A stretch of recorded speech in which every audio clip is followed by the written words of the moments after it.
Assalamualaikum warahmatullahi wabarakatuh. Perkenalkan, nama saya Ainda Rahma dengan NIM C1C0222137 dari A12 Akvanti. Baiklah, di sini saya akan menjelaskan mengenai aspek keperlakuan pada perencanaan laba dan pertanggungjawaban. Pada mata kuliah akuntansi keperlakuan dengan dosen pembantu yaitu Ibu Dr. Fira Lestari, SEMSI.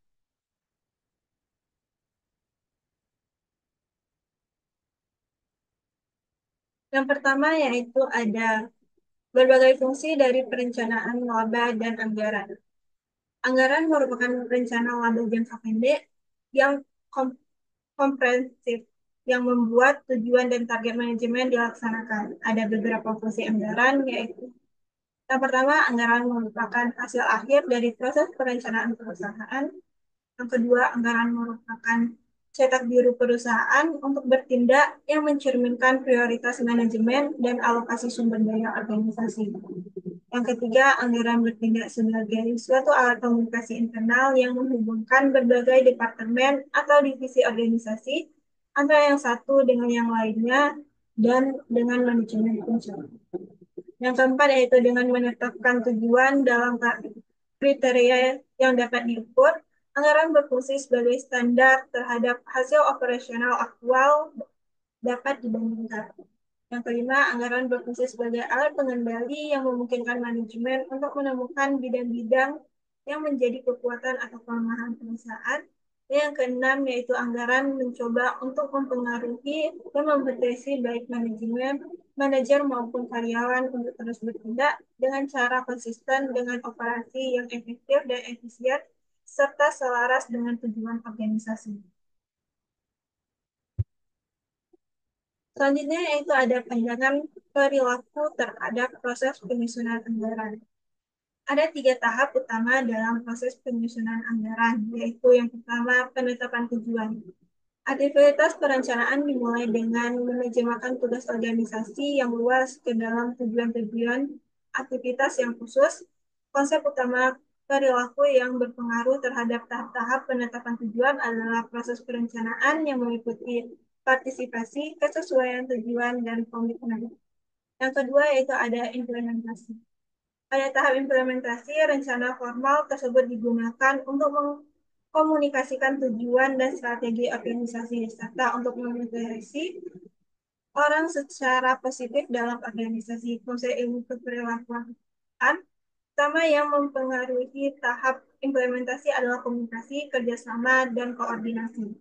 Yang ketiga yaitu pengendalian dan evaluasi kinerja. Setelah anggaran diimplementasikan, maka anggaran tersebut berfungsi sebagai elemen kunci dalam sistem pengendalian. Anggaran menjadi tolak ukur terhadap kinerja aktual, kebijakan, sikap, dan tindakan manajemen dalam evaluasi kinerja dan tindak lanjut atas varians memiliki berbagai konsekuensi keperilakuan yang dapat meniadakan keberhasilan dari seluruh proses perencanaan dan pengendalian jika dipahami dan pengendalian. Lalu selanjutnya yaitu ada pandangan perilaku terhadap proses penyusunan anggaran.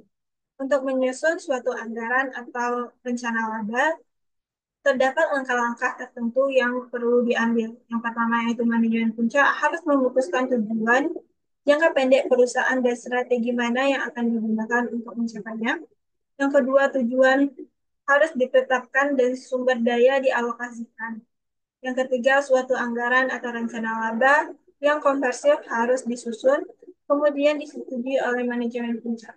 Yang terakhir yaitu anggaran digunakan untuk mengendalikan biaya dan menentukan bidang-bidang masalah dalam organisasi tersebut dengan membandingkan hasil kinerja aktual dengan tujuan yang telah dianggarkan secara periodik. Soalnya ada konsekuensi fungsional dari penyusunan anggaran. Berbagai fungsi anggaran seperti penetapan suatu tujuan, pengendalian, dan mekanisme evaluasi kinerja dapat memicu berbagai konsekuensi disfungsional. Seperti yang pertama itu ada rasa tidak percaya. Anggaran merupakan suatu sumber tekanan yang dapat menimbulkan rasa tidak percaya, rasa permusuhan, dan mengarah pada kinerja yang menurun. Alasan dari rasa tidak percaya diri ini didasarkan pada keyakinan penyelia.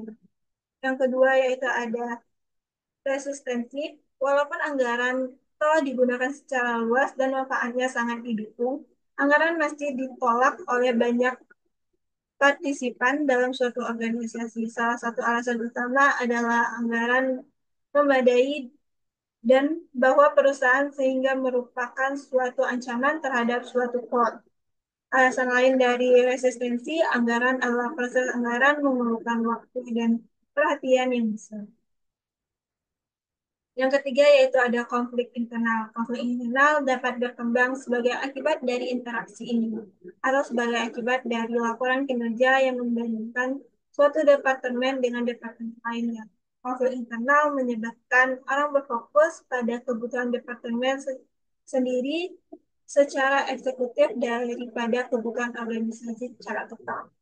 Yang keempat yaitu ada efek samping yang lainnya yang tidak diinginkan. Efek samping lainnya yang tidak diinginkan adalah menekankan yang berlebihan pada kinerja departemental dan kurang menetapkan pada kinerja organisasi secara keseluruhan. Dengan memfokuskan perhatian secara eksklusif pada kinerja departemental, maka ketergantungan dan ekonomi antara departemen yang penting dapat diambil.